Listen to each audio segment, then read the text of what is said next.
having a great time, yeah. It's been a good time here, getting set up here. I believe I heard Olimar. Is that Celestial?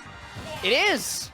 All right, there we go. So and Flip, I recognize Flip. I didn't see because of the mask for a second, but Flip actually coming in from SFL, unless he had moved throughout the last 2 years. But Flip has always been a super solid Falco player. Yeah, I'm pretty sure I've heard of Flip in the past. And this is an interesting matchup specifically because Falco has the fastest reflector in the game. Olimar relies pretty heavily on the Pikmin toss in neutral, and there it is, right? Like I said, there's the reflector. We've seen how Celestial was able to go around this in a previous set that we saw Celestial come out. And Flip now just trying to keep these Pikmin at bay, trying to take them out. But that's just going to allow Celestial to try to cycle through the Dream lineup. You may have that purple, or rather that blue and red, but having those double purples and that blue is going to be so beneficial for racking up that damage and putting on that pressure to get that grab. It's going to be a Phantasm into the up air though, to almost take back the lead. Now only about 4% between the two of them, but a good F throw. Down tilt, no fair to follow it up. That was almost a dead bird. Still kicking alive though, the side B. And on top of the platforms, he does get that falling up air, but no follow up. Another down air now coming in from Celestial to try to contest and get back towards center stage. Gets the grab, and with that, is definitely going to be able to do it. Yeah, not going to be able to live through blue Pikmin up throw. That is, I think Falco's a mid-weight too, so like you're super dead in that situation. Now with just a purple in hand, still going to make the best out of it, and we might be on the verge of entering the Myron zone. Oh, the Myron zone? That's actually so perfect oh, too, wait, but you get the scoop with that up smash here. Nowhere to go. Celestial actually trying to drift away. Yeah, trying to drift out of that, and it didn't work. Got caught by the up smash, got taken out.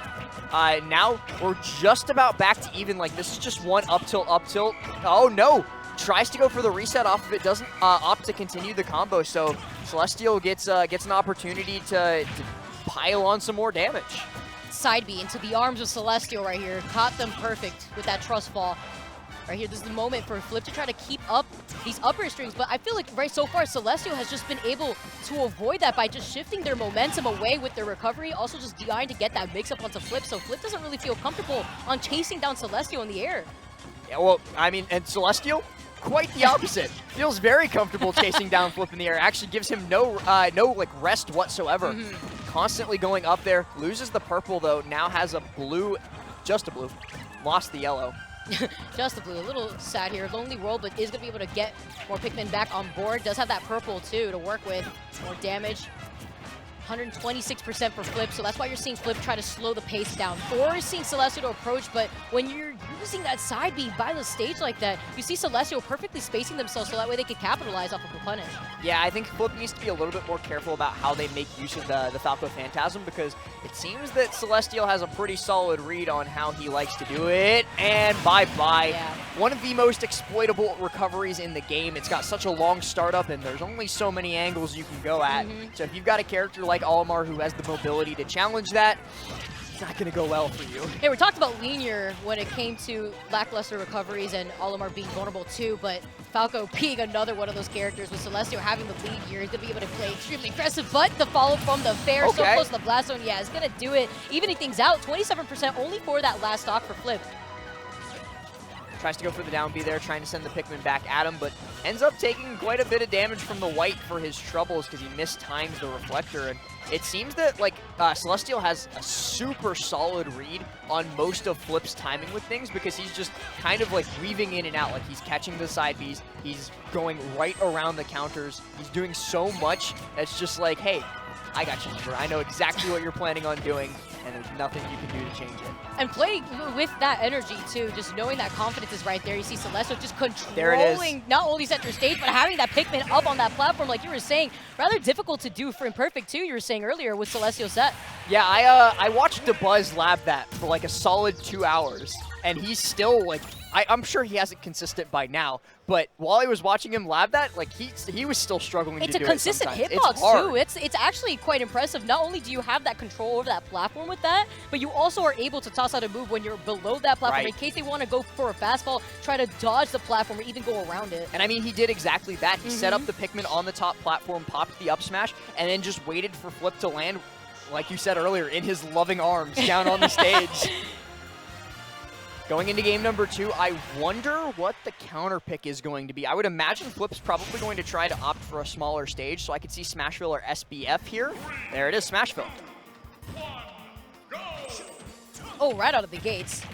Immediately Immediate Phantasm. Yeah, immediate Phantasm. But you saw Celestial backtrack just a little bit. Maybe wasn't even expecting it, just trying to get the setup already for those Pikmin. And since this stage is so small, this is going to allow Celestial to not really worry about closing in that gap, especially with the momentum that he's going to be bringing in from game number 1. But Flip still was able to even things out at the very end. Just about these follows, but when you have this here, the reset coming in, Celestial being able to tack on enough pressure, but Flip still sees another day with this stock. Yeah, I like the around the world quite a bit from Flip to escape that, but took a little bit too long to get rid of the white Pikmin on him, and Celestial has a scary Pikmin lineup right now. He's got double purple blue. And that's the killing lineup. Wait, air what? dodge.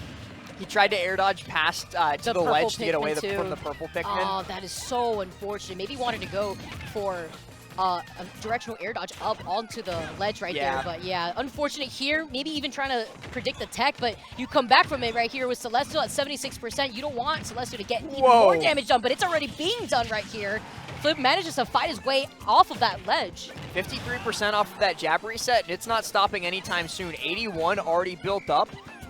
I just noticed that. That's pretty cool. That if the Pikmin gets reflected and sticks to Olimar, and then he whistles, the Pikmin gets off of him. That's actually perfect right there. Good awareness with the matchup from Celestial with that too. See the whistle now being used to help come back towards the ledge, rather towards the stage. Has that purple Pikmin, gets reflected, and that's going to be a big hit for Celestial trying to come back from, but still living, tries to go for a mix-up, but no attempt from Flip to actually try to boot him off of that. That's a blue Pikmin up throw, and that's also Celestial going up 3 stocks to 1, so Flip might be in a little bit of trouble. Trying to find some way to get himself into this game, but Celestial's been in complete control, and that's, like you said at the beginning, Vicky, the smaller stage is kind of working against him. He wanted to be able to like kind of smother because Falco's combo game and his hitboxes are all pretty fast. So I think he definitely wanted to try and smother Celestial in the short game. But the way that Celestial's playing, he's dominating the short game. If anything, Celestial right here has just been not only dominating the short game, but also just being able to have so much stage control. Has double purple and the white Pikmin, lots of damage potential, and still, like you said, has all 3 stocks here and Rage in addition to that. So Celestial playing this as a keep away, forcing Flip to play Angsty to try to close in this gap, but not only that, to try to get in a hit, 45%. He's 0.2 off of full rage. And now he's got full rage. He heard you. And he's still living, too. I'm amazed that he lived through that dash attack, and now he has the opportunity to use that purple Pikmin to get back to stage. Now he's got double purple-white as well. This is the damage-dealing lineup. He's going to be looking for that white toss onto him and finds just that. It's a little bit of extra damage, 52%. I don't even know if we can call this extra credit because he's got a whole other stock too. Depends on how he can try to play this from the up tilt, but you saw Celestial get the reset, get back onto the platform. Flip trying to do the same thing, but with that whistle, he could get away. And we saw Flip find success with the fair to close in that gap to get through those Pikmin, but it hasn't been able to be as successful as Flip wants throughout the entire course of how this second game has been going for him. Flip having a hard time dealing with these Pikmin, and, well, he never gets the opportunity to try again as Celestial just gets that red toss, dash in, up smash to close it out, and I think that's him moving on to top 96. Celestial really putting in work out here. Flip trying to figure things out at the very end, but again, I feel like aside from finding that credit with the fair, wasn't able to close in the gap because, like